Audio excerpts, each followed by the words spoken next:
तो उन्होंने भगवा रंग ही क्यों पहनाया?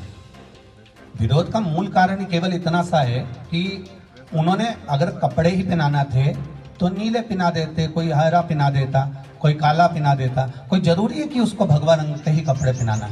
विरोध का कारण उन्होंने खुद उत्पन्न करा।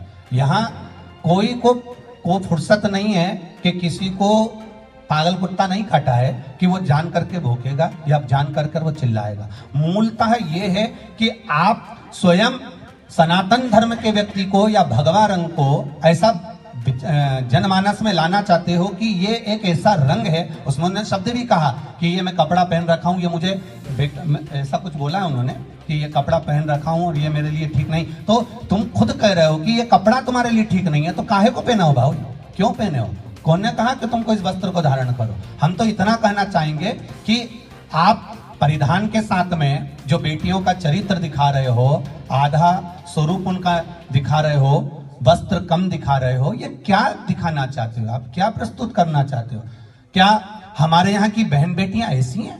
क्या हमारे भारत भूमि की बेटियां ऐसी हैं? आप उस फिल्म को बना रहे हो भारत में दिखाने के लिए, आप उस फिल्म को बना रहे हो इस भारत की भूमि को दिखाने के लिए। तो मेरे भारत भूमि की बेटियां ऐसा परिधान नहीं पहनती हैं जो परिधान तुम दिखाने का प्रयास कर रहे हो, या मेरे भारत की भूमि पर रहने वाली बेटियां इस तरह का वस्त्र धारण नहीं करती हैं। ये हम दिखाकर उनके परिधान को बदलना चाहते हैं। हम उनको उस भगवा रंग को दिखाकर ये भूमि को दिखाने के लिए। तो मेरे भारत भूमि की बेटियां ऐसा परिधान नहीं पहनती हैं जो परिधान तुम दिखाने का प्रयास कर रहे हो, या मेरे भारत की भूमि पर रहने वाली बेटियां इस तरह का वस्त्र धारण नहीं करती हैं। ये हम दिखाकर उनके परिधान को बदलना चाहते हैं। हम उनको उस भगवा रंग को दिखाकर ये दिखाना चाहते हैं कि आप इससे दूर रहें या इससे बचने का प्रयास करें। तो ऐसी फिल्मों को तो वास्तवता है कि देखना ही नहीं चाहिए। जब तुम कश्मीर देखने नहीं गए तो हम क्यों पठान देखने जाएंगे?